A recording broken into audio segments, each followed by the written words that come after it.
The Varaha avatar is a frequently occurring figure in Hindu art, iconography, and in temple architecture. The Varaha avatar is the third avatar of Vishnu, and Halebeedu has a few panels on the walls depicting this avatar. Varaha in Sanskrit means boar or wild boar. The word Varaha is mentioned first in the Rig Veda. Later on, it was shown as an avatar of Vishnu. The story of Varaha and the demon Hiranyaksha is mentioned in various Puranas like Agni Purana, Brahmanda Purana, the Vayu Purana, the Matsya Purana, and other Puranas. The stories vary a little in each of the Puranas. The Bhagavata Purana has a detailed account of this story. The story goes that the Dwarapalikas or doorkeepers of Vaikunta, Jaya and Vijaya were cursed by the four Kumaras to be born as demons. They were born as Daityas, Hiranyakashpu and Hiranyaksha, the twin sons of Dithi and sage Kashyapa. Hiranyaksha is blessed by Brahma and he becomes a powerful king and conquers the universe. He challenges Varuna to combat, but he tells Hiranyaksha to fight Lord Vishnu. Vishnu, as the Varaha avatar, is in the process of rescuing the earth Bhumi Devi, who has been submerged in the primordial ocean of the universe. Varaha and Hiranyaksha fight after Varaha ignores the warning of not touching Bhudevi. They engage in a mace battle and Hiranyaksha is hit with Varaha's foreleg and is killed. The panel at Halebeedu has a few versions of Varaha avatar. In one panel, Varaha's mace pierces the torso of a demon and his intestines are seen. The general embellishments of the panels are different. This indicates probably two different persons or guilds were involved in the sculpture, each staying true to the main story, but the treatment of the sculpture being different. Interestingly, a majestic Varaha avatar sculpture at Udaygiri in Madhya Pradesh shows a very different treatment of the same Varaha story. Varaha is shown standing tall and appearing very strong with Bhudevi on his tusk. This is dated to 400 CE, more than 600 years before the Halebeedu temple. It is an imposing figure and one must see it sometime in their life. Another interesting information is that at Bhimbetka caves there is a painting of a mythical creature which is often referred to as a wild boar. This dates back to many thousands of years. You can learn more about this painting from my previous video about Bhimbetka, where it all began. This forces us to think if there is a connection to the Varaha or wild boar theme. Could it be the early depictions of the boar theme in people thousands of years back? This will certainly make a good project for researchers.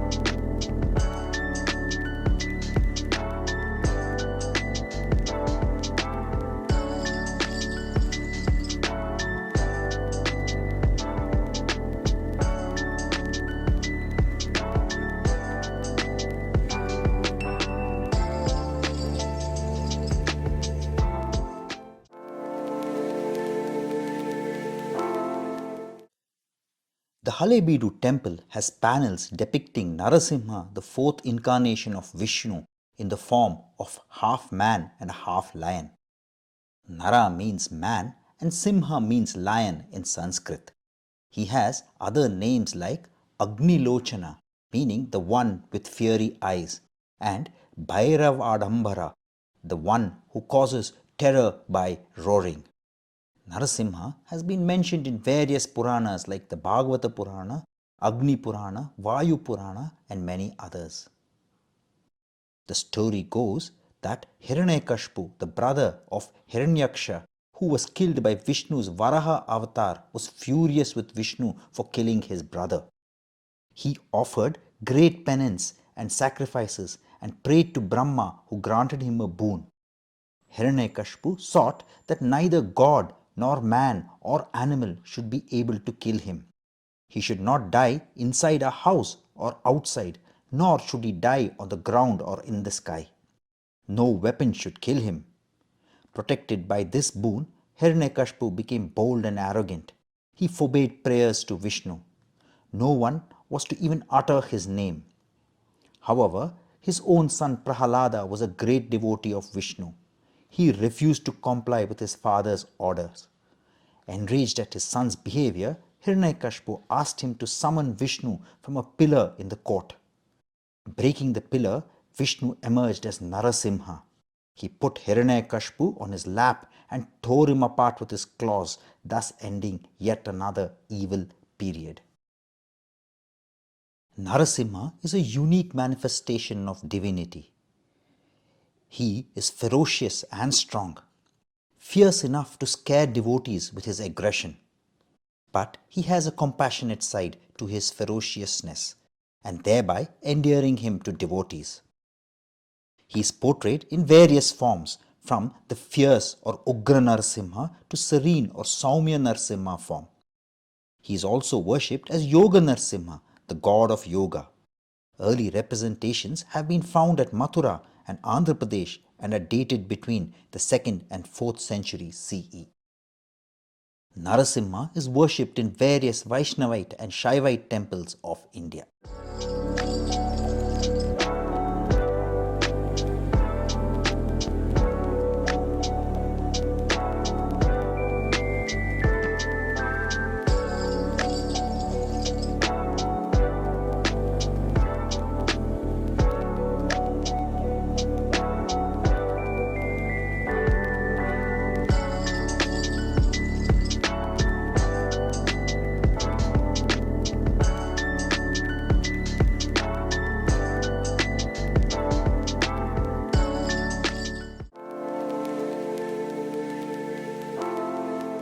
This panel at Halebeedu depicts the story of the 5th avatar of Lord Vishnu. This story is depicted on a single piece of stone and its facets used effectively to carve out the story. In this avatar, Lord Vishnu takes the form of a dwarf Brahman, Vamana, and arrives at the yagna being performed by King Bali. Bali, a generous king, grants Vamana anything he desires. Vamana asks for land measured by his 3 steps. Bali's guru, Sukracharya, senses something wrong and recognizes the dwarf Vamana to be Vishnu in disguise, and he tries to dissuade Bali from granting the boon. Bali, bound by his word, does not retract from his offer. Sukracharya then shrinks himself and blocks the spout of the vessel used to pour water to seal the promise made. Vamana then uses a blade of darba grass to clear the blocked spout and in the process pierces Sukracharya's eye, blinding him permanently. The deal is then sealed.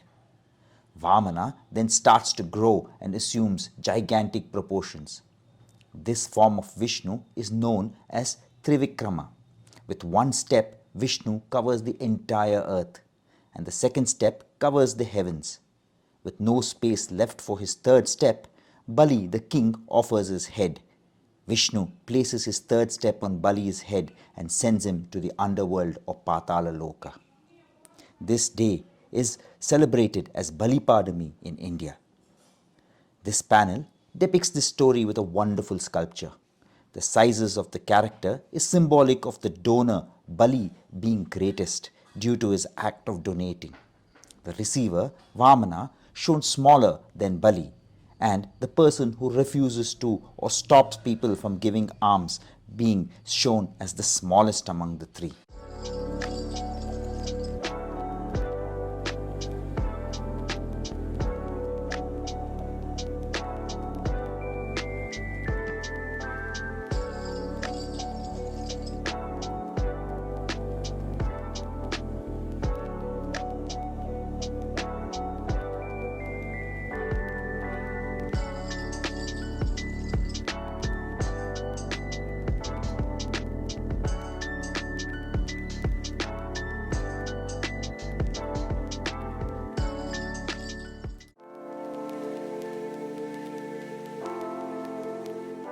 A panel at Halebi depicts the story of Sri Krishna Parijata story.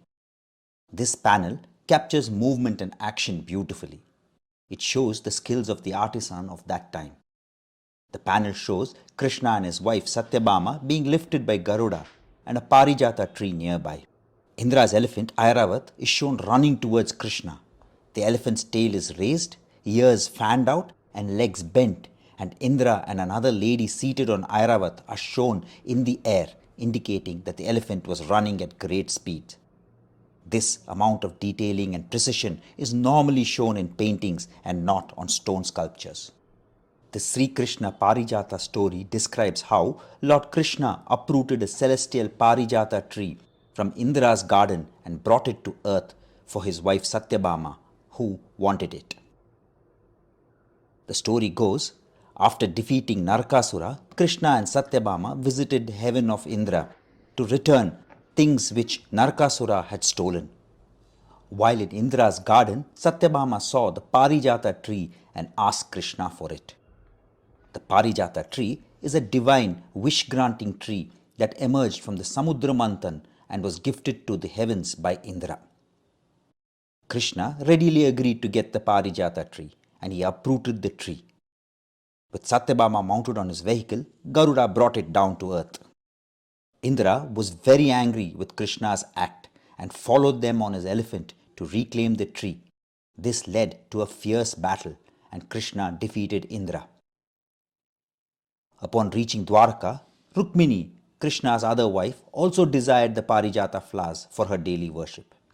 To resolve this problem, Krishna planted the tree in Satyabhama's court, positioning the tree so that its trunk was in Satyabhama's garden and its branches laden with flowers extended into Rukmini's court, causing the celestial flowers to fall there each morning, thereby resolving the conflict between his wives. Next to the Krishna Parijata panel is a very interesting vertical panel. People can miss this if they do not look carefully. This panel shows a person standing wearing a long robe, a stick or dharmadanda in hand and a dharma chakra in the other. He is also shown wearing a wig. On looking at it, you will immediately relate it to the British Times judge's attire. It must be noted that this temple was constructed in the 12th and 13th century and the Britishers came to India many centuries later. Is it possible that the British copied the attire of the Indian people?